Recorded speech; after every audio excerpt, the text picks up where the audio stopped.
வணக்கம். இந்த நாளில் சின்ன சின்ன வெளிச்சங்களில் இன்னொரு புதிய சிந்தனையை தெரிந்து கொள்வோம். ஏறக்குறைய தபசு காலத்தை நிறைவு செய்கிற காலத்துக்கு நாம் வந்துவிட்டோம். இன்னைக்கு பெரிய வியாழன், நாளைக்கு பெரிய வெள்ளி, அதுக்கப்புறம் சனி, ஞாயிற்றுக்கிழமை ஈஸ்டர் கொண்டாடிட்டு ஒரு சகஜமான வாழ்க்கை சூழலுக்குள், திருச்சபை நிகழ்வுகளுக்குள் நாம் நுழைந்து விடுவோம். இந்த தபசு காலத்துக்கு இருந்த ஆராதனை ஒழுங்குகள், சபை ஒழுங்குகள் அதெல்லாம் குறைஞ்சிரும். அதெல்லாம் இருக்காது இல்லையா? ஆனால் இந்த 40 நாட்களை முடிக்கிற பொழுது நாம் ஒரு கணக்கு பார்க்கணும்ல. இந்த லென்ட்டை நான் எப்படி அனுசரிச்சிருக்கிறேன், ஆசரிச்சிருக்கிறேன், எப்படி கடந்து வந்திருக்கிறேன் அப்படின்னு சொல்லிட்டு பார்க்க வேண்டியது கட்டாயம். இந்த லென்ட்டில் நம்ம நிறைய வசனங்களை கேட்டிருப்போம் இல்லையா? நிறைய பிரசங்கங்கள், நிறைய ஆராதனைகள், நிறைய லென்த் அண்ட் ரிட்ரீட்டுகள், குருத்தோலை ஞாயிறு ரிட்ரீட்டுகள், கிராஸை பற்றிய மெடிடேஷன் அப்படின்லாம் நிறைய கேட்போம். ஸோ வசனங்களை அதிகமாக கேட்டிருக்கிறோம். அடுத்து இந்த வசனத்தின் வழியா எதை பற்றி ரொம்ப பேசியிருப்போம்? சிலுவையை பற்றி பேசியிருப்போம். எல்லா இடத்துலையும் சிலுவையை மையப்படுத்தி தான் பிரசங்கங்களும் ஒடுக்க கூட்டங்களும் சொற்பொழிவுகளும் நிகழ்ந்திருக்கும். சிலுவையை மையப்படுத்தி.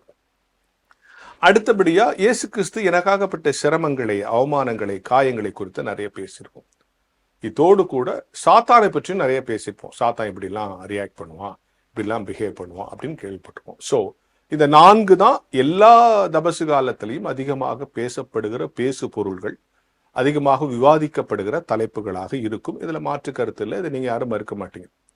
ஆனா இந்த தபசு காலத்தை முடிக்கிற அந்த சமயத்தில் நான் வசனத்தை சரியாக புரிந்து கொண்டிருக்கிறேனா? இதுவரைக்கும் நான் படிச்ச வசனம், இந்த லென்ஸ்ல எனக்கு இந்த வசனம் புதுசா எனக்கு ஏதாவது புதிய செய்திகளை சொல்லியிருக்கா? அடுத்தபடியாக அந்த வசனத்தினுடைய நான் எனக்கு காண்பிக்கப்பட்ட சிலுவையை நான் அணிந்து கொள்ளுகிறேனா? அதான் நான் ஓன் பண்ணிக்கிறேன். அணிந்து கொள்றேன்னா நீங்க லிட்டரலா போட்டுக்கிறதுன்னு நினைச்சுக்காதீங்க. சிலுவையை நான் ஓன் பண்ணிக்கிறேனா? அடுத்து எனக்காக எவ்வளவு கஷ்டங்களை கடவுள் பட்டிருக்கிறார் என்பது புரிஞ்சுக்கிறேனா?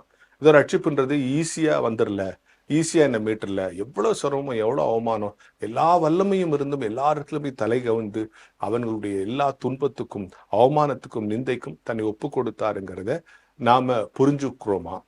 கடைசியா இதெல்லாம் செஞ்சிருந்தாலும் கூட இனிமே லென்ட்டுக்கு முடிஞ்ச ஒரு ஆர்டினரி பீரியடுக்குள்ள போறோம். நமக்கு வர்ற சாத்தான் யாருன்னு தெரிஞ்சு வச்சிருக்கிறோமா? எனக்கு இருக்கிற சாத்தான் யாரு, உனக்கு இருக்கிற சாத்தான் யாருன்னு நம்ம சாத்தானை ஐடென்டிஃபை பண்ணிக்கணும் இல்லையா?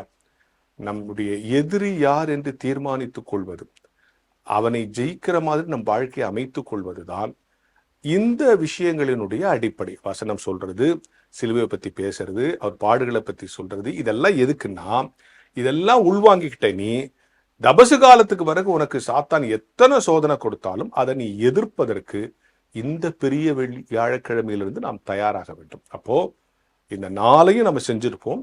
இதனுடைய கடைசி என்னன்னா, இனிமே எனக்கான சாத்தான் யாரு, என் விசுவாசத்தை, என் அன்பை, என் பரிசுத்தத்தை, என் பக்தி வைராக்கியத்தை குறைக்கிற சாத்தான் யார் என்று கண்டுபிடித்து, ஓ இவன் தான் எனக்கான சாத்தான், இதுதான் எனக்கான சாத்தான் அப்படின்னு தெரிஞ்சுக்கிட்டு நம்ம வாழ்க்கைக்குள்ள போனோம்னா தபசு காலத்தில் பெற்றுக்கொண்ட அந்த ஸ்பிரிச்சுவல் எனர்ஜி நம்மளை வழி நடத்தும். அதுக்குதான் கிராஸ் என்று சொல்லுகிறான்னு சொன்னா, நம்ம இந்த உலகத்தை கிராஸ் பண்ணி பரலோகத்துக்கு போகணும். ஸோ உலகத்தை கிராஸ் பண்ணி பரலோகத்துக்கு போனோம்னா நமக்கு கிராஸ் தேவை. So we need cross to cross the world to heaven. அதுதான் இந்த ஃபார்முலாவை புரிஞ்சுக்கிட்டு, இந்த கிராஸை பிடிச்சுக்கிட்டு, எனக்கான சாத்தான் யார், என்னை வீழ்த்துகிற சாத்தான் யார், என்னிடத்தில் இருக்கிற எது எனக்கு சாத்தானாக இருக்கிறது, இவற்றையெல்லாம் ஐடென்டிஃபை பண்ணுவதற்கு இந்த லென்த் உங்களுக்கு யூஸ் ஆகியிருந்தா நீங்க அத்தனை பேரும் லென்த்தை சரியா கிராஸ் பண்ணியிருக்கீங்கிறது அர்த்தம். கிராஸை புரிஞ்சுக்கிட்டு கிராஸ் பண்ணியிருக்கீங்க அர்த்தம் என்கிற ஞான வெளிச்சத்தோடு இந்த நாளை தொடங்குவோம்.